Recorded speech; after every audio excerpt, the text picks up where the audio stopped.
semuanya friend, kembali lagi di Legend Story. Hari ini ya kita akan mewawancarai seorang sales yang saya dapat info dari rekan-rekan saya dalam kurun waktu 2 tahun sales tersebut sudah bisa mengumpulkan banyak aset. Nah, oleh karena itu saya akan perkenalkan sales tersebut, namanya Ibu Fitriani Lubis. Ya. Halo Bu. Ya Pak. Ya, selamat datang. Terima kasih udah mau mampir nih ke Legend Story. Bu, jadi gini, saya dapat informasi nih dari teman-teman saya. Ya, Ibu itu adalah seorang sales rantauan katanya. Dimana Ibu berasal dari Kota Medan gitu. Dan yang paling menarik itu adalah dalam kurun waktu 2 tahun, Ibu itu sudah bisa banyak membeli aset. Nah, boleh nggak Bu Ibu ceritain nih awal mula Ibu ya sebelumnya kerja di mana sampai Ibu bisa memutuskan untuk jadi seorang sales gitu. Gimana tuh Bu kepikiran bisa jadi seorang sales? Mungkin bisa dibantu diceritain nih Bu. Sebenarnya gini Pak Arya, kalau misalnya awal mulanya ke sini tuh sebenarnya cuma iseng doang, iseng dapat di website, ada lowongan. Dulu sebelumnya saya di perusahaan IT selama 4 tahun kerja di sana. Terus kebetulan saya resign dari sana tuh gara-gara sakit Pak, sakit. Nah, karena sakit ini yang harus diobatin itu lama, panjangnya durasinya sampai 9 bulan katanya harus minum obat. Nah, itu yang bikin saya kayaknya kalau kerja di sini saya harus harus ngeluarin banyak uang, belum lagi kerjaan itu rumit Pak, harus analisa, bikin presentasi, bikin banyak hal yang saya kayaknya akan terbengkalai kalau saya lanjutin kerja di sana. Nah, nggak kepikiran kemarin tuh cuman udah sempat resign dari sana, terus saya pulang ke kampung 1 bulan ya Pak ya. 1 bulan saya kirain nggak akan kerja lagi. Cuman karena keluarga terus kasih semangat, masih support ya Pak ya. Kan orang tua udah meninggal ya Pak ya. Jadi sebenarnya yang bikin saya kuat itu kakak yang nomor 2. Nah itu. Nah udah berlangsung 1 bulan, saya langsung berangkat lagi ke Jawa, ke Bandung gitu. Setelah nyampe di Bandung, saya apply banyak kerjaan, apply ke perusahaan-perusahaan. Terus kebetulan ada lowongan Auto 2000 Sukabumi. Saya kasih lowongan, udah dikirim ke sini. Terus ada yang nelfon, terus yang udah janjian interview segala macem. Itu pertama kali saya ke Sukabumi naik bus Pak. Naik bus cewek, belum pernah ke Sukabumi, cuman modal Google Maps doang. Oke Bu, sebentar saya potong. Ini udah menarik nih buat saya. Ibu kan sempat sakit ya Bu ya, dan itu sempat 1 bulan berada di kampung halaman di Medan ya Bu ya tepatnya ya. Nah, kenapa Ibu itu tidak memutuskan untuk kerja tetap di Medan aja gitu? Kenapa Ibu masih punya semangat untuk saya mau merantau aja lah sampai ke Jawa gitu?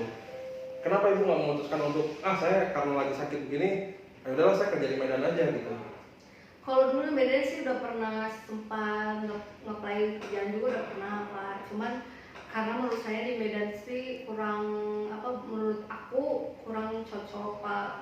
Kan aku udah terbiasa dulu kan di kampung. Dari kampung nggak langsung ke kota Medannya. Kan kalau lowongan kerja tuh di Medan tuh nggak segampang yang di Jawa Barat Pak. Kalau di Medan tuh mungkin pekerjaannya tuh mungkin nggak sebanyak pabrik atau perusahaan kayak di Jawa. Jadi menurut aku lebih bagus untuk berkarir di Jawa gitu.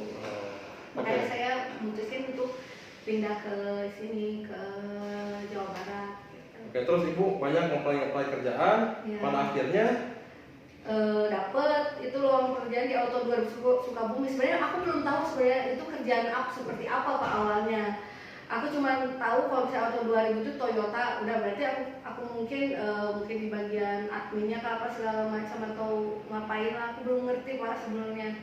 Udah tuh ada telepon aja tiba-tiba aku disuruh interview gitu. Udah akhirnya diterima gitu. Terus jadi ibu waktu kesini ngelamar belum tahu tuh bakal jadi seorang sales gitu ya? Belum tahu Pak. Terus pas akhirnya diterima kalau jadi seorang sales, gimana tuh perasaan ibu pada awal itu? Kan belum punya background sama sekali, belum punya karena aku cuman aku kayak cuman ke Sukabumi cuma pengen iseng jalan-jalan Pak ya, pengen jalan-jalan, pengen habisin pengen cari habisin waktu sebenarnya kan dalam keadaan sakit. Gimana caranya cuman menghibur diri aja sebenarnya Pak. Ternyata di Sukabumi, makanya pertama kali saya ke Sukabumi itu langsung punya pemikiran untuk jalan-jalan ke Pelabuhan Ratu. Belum kenal sama sekali, udah beres interview sama aku cuma iseng nanya teman yang interview di sini. Kalau ada teman saya namanya Rina itu nanya di sini tempat jalan-jalan yang paling bagus tuh apa, tempat wisata paling bagus tuh di mana? Ada di Pelabuhan Ratu. Ternyata aku udah gitu aja, jadi kayak cuma iseng interview cuma sekali jalan-jalan, udah langsung habis beres interview itu sama Bapak Rizal itu teh dulu. Beres interview aku langsung ke Pelabuhan Ratu naik bis sendiri. Oke, terus gini Bu, ya ibu kan terus udah diterima nih jadi seorang sales. Nah, ibu ngelakuin apa tuh pada saat ibu menjadi seorang sales? Karena kan ibu udah rantauan, udah pasti ibu database juga nggak punya mungkin di wilayah Sukabumi, yang kenal ibu pun nggak ada gitu kan ya. Terus ketika ibu menjadi seorang salesman, ibu bingung mungkin kan udah dikasih tahu tugasnya bahwa ibu harus menjual produk ya dari Toyota ya kan. Nah terus apa yang ibu lakukan tuh? Sampai akhirnya 2 tahun bisa membeli banyak aset Bu. Otomatis kalau 2 tahun membeli banyak aset, rasanya jualannya ibu juga pasti lumayan banyak gitu kan. Nah apa yang ibu lakukan tuh? Pertama kali saya keterima ya Pak ya, pertama tuh aku cuman fokus gimana caranya cuman ngambil database aja kan. Atasan selalu nyuruh gimana caranya dapat database, apalagi dulu kepala cabang yang pertama itu Bapak Andi nyuruhnya deketin orang-orang terdekat. Nah apalagi saya jauh Pak, udah saya jauh, orang terdekatnya siapa, nggak ada. Berarti saya cuma kuncinya cari orang yang akan dekat gitu berarti Pak. Berarti yang akan dekat itu berarti sama suku. Makanya waktu pertama kali kesini tuh langsung saya ke gereja. Dalam 1 minggu itu aku cuman kenalan sama yang satu marga, kan Lubis ya Pak ya. Terus nyari yang Batak gitu. Saya kenalan Pak, kayaknya abang ini sama bapak udah tuang gitu-gitu. Jadi kalau di Batak tuh sebenarnya kalau udah ada marga, ketemu marga enak Pak. Jadi langsung dibilang keluarga. Jadi enak aja, dapat database-nya banyak gitu. Nah saya udah habis dari Batak kan nggak langsung mau ngambil mobil tuh Pak. Nah saya cuma nyimpan nomor HP-nya aja, semua yang ada di situ. Ada ketemu arisan, ikut arisan, banyak orang lah, makin banyak kenalan. Tapi STK pertama saya bukan orang Batak Pak, orang Sukabumi. Terus saya ngampas tuh Pak ya.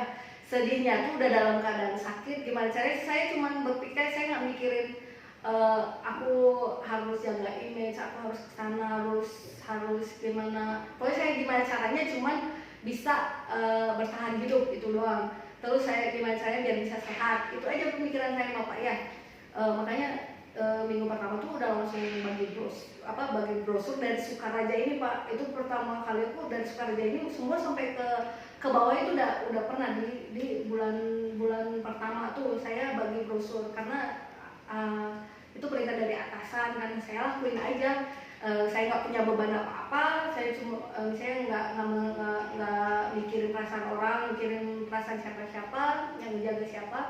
Saya cuma gimana caranya bisa bertahan hidup di Sukabumi. Nah kebetulan dari di sini ramah-ramah ya Pak ya, bisa nerima saya langsung ramah, langsung dibantuin apa segala macam. Nah itu kenapa saya bisa seneng di sini, milih di Sukabumi ya, milih pindah ke Sukabumi itu karena masyarakatnya ramah, baik-baik gitu Pak, nggak canggung, nggak kasar, nggak gimana gitu. Luar biasa Bu ya. Nah Bu, terus gini, ibu kan berarti jadi seorang sales ya, tentunya ibu ngejual. Berapa bu? Ya penjualan ibu paling banyak lah selama ibu jadi sales 2 tahun itu, kira-kira ibu ngejual berapa unit tuh? Selama setahun apa gimana? Mungkin dalam itu kerja 2 tahun itu penjualan rekor terbanyaknya ibu menjual mobil itu berapa unit bu sebulannya bu? Ada dulu 7 Pak, pernah 7 ya? 7 unit itu pernah, cuman konstan aja gitu, nggak pernah misalnya kalau misalnya di bulan ini jualannya kecil, di bulan depannya ada buat ngebalas gitu. Bu, boleh bocorin nggak bu sedikit? Jualan 7 itu berapa bu duitnya bu? Penghasilan ibu lah. Kalau jualan 7 sih Pak, dulu tuh kenapa bisa langsung beli itu kurang lebih di 30 juta bu? Wah luar biasa ya. Itu dulu, jadi tapi kan ya ada aja gitu nutupin di bulan lalu, di bulan depan, jadi ditabung aja, jadi nggak selamanya tinggi Pak gitu. Aduh, berarti penghasilan sales itu luar biasa besar juga ya ternyata ya? Iya, kalau jualan. Tapi kan Ibu Fitri salah satu sales handal, jualan terus pastinya kan? Kalau jualan Gitu. Pak. Oke Bu, terus selama ibu kan ibu tadi banyak bilang dari dekat saya ya bahwa ibu banyak beli aset. Boleh tahu nggak bu, apa aja nih aset yang udah beli? Sebenarnya dibandingkan sama orang maka saya nggak ada apa-apanya sebenarnya Pak. Cuman dari hasil penjualan mobil di sini ya bisa ya ada kebeli rumah, bisa ganti mobil gitu, bisa bantu-bantu biaya nikah gitu. Luar biasa ya bu. Rezekinya Pak ya, rezekinya gitu. Nah bu, terus ini nih bu, yang paling penting nih, sekarang kan ada isu terkait dengan pandemi ya bu ya, COVID-19 ya. Ada pengaruh nggak nih bu terhadap jualannya ibu nih? Corona, karena kan kalau saya dengar banyak berita ya, jangankan mungkin mobil ya, sembako aja banyak yang bilang katanya ngeluh turun nih bu. Nah kalau ibu sendiri nih di mobil, kira-kira gimana? Bukan mobil harganya ratusan juta ya bu ya, harganya ratusan juta. Kira-kira gimana nih bu efek pandemi ini terhadap penjualan ibu nih? Kalau untuk di bulan ini jujur aja ya Pak ya, setelah ada isu COVID-19 ini Pak, orang tuh sekarang lebih berdampak, pasti berdampak Pak. Orang buat ngeluarin uangnya sebenarnya untuk DP itu ada orang tuh, cuman takut gak bisa ngangsur untuk, jadi berpengaruh ke penjualan saya, sangat berpengaruh kalau dibilang. Nggak sebanyak apa yang bulan-bulan lalu gitu, cuman ya pasti ada jualan mah ada gitu. Jadi meskipun kondisinya jualan tetap ada bu ya? Ada. Dompet harus ngebul berarti ya? Harus ngebul dompet ya? Cicilan nih. Cicilan banyak Pak. Bener-bener bu, terus gini bu, kan mungkin dengan cerita dari Ibu Fitriani Lubis ini ya, saya juga mungkin pengen ngajak wanita di luar sana gitu ya, supaya bisa seperti Ibu Fitriani Lubis lah. Kira-kira Bu kalau boleh tahu pesan apa Bu yang Ibu bisa sampaikan kepada para wanita mungkin yang sekarang belum ada kerjaan, atau mungkin sekarang kerjanya udah 2 tahun tapi belum sukses Ibu Fitriani Lubis. Nah kira-kira Ibu bisa kasih motivasi atau kasih saran dan masukan apa nih Bu untuk para wanita sana? Karena jujur ya, saya melihat Ibu Fitriani Lubis, saya sendiri pun sebagai seorang pria belum tentu berani loh Bu merantau Medan ke Sukabumi. Ini kan jarak yang lumayan cukup jauh Bu, apalagi Ibu di sini awalnya seorang diri kan Bu ya, Iya. Saudara nggak ada gitu ya, kenalan juga nggak ada. Buat saya kan mentalnya lumayan cukup bagus gitu Bu, pemberani juga gitu kan. Nah mungkin Ibu bisa kasih sedikit masukan buat para wanita di sana ya, gimana nih supaya bisa seperti Ibu Fitriani Lubis gitu. Kalau misalnya yang bikin saya bisa sampai sekarang ya Pak ya, tetap semangat, tetap berusaha.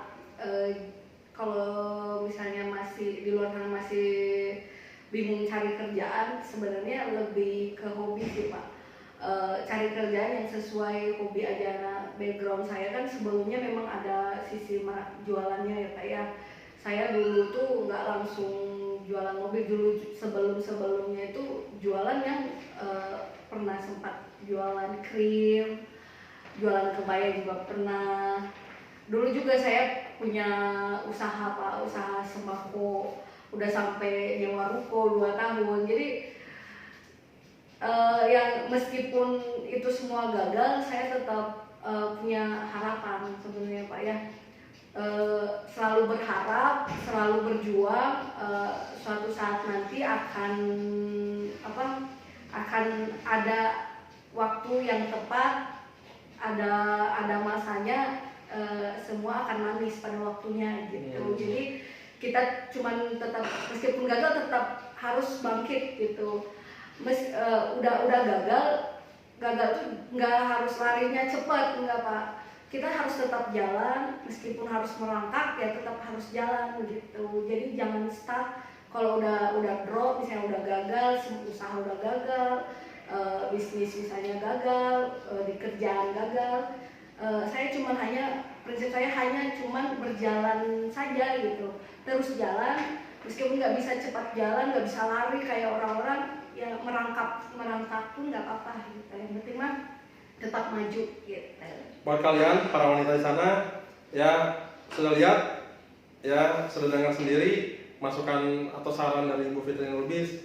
Ya intinya adalah kalian harus menyukai pekerjaan yang sesuai dengan hobi kalian. Yang kedua, kalian jangan pernah pantang menyerah nih ketika kalian merasa gagal.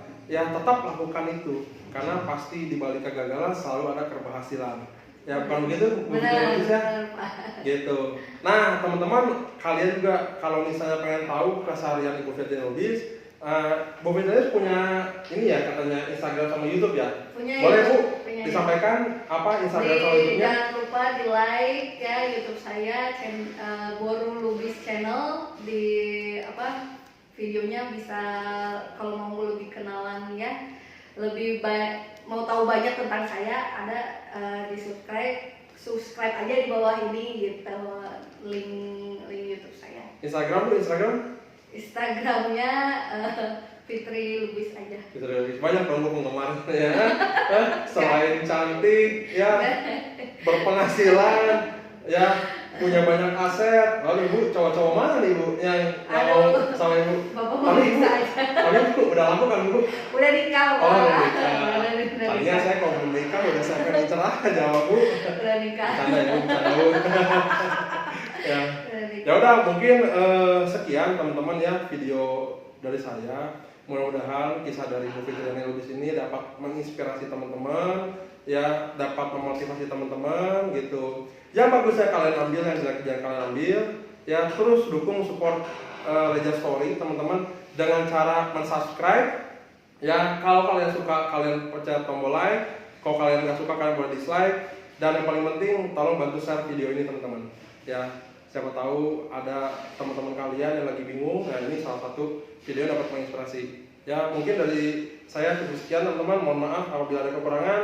Ya semangat dan tetap selalu berjuang untuk hari ini. Terima kasih. Terima kasih.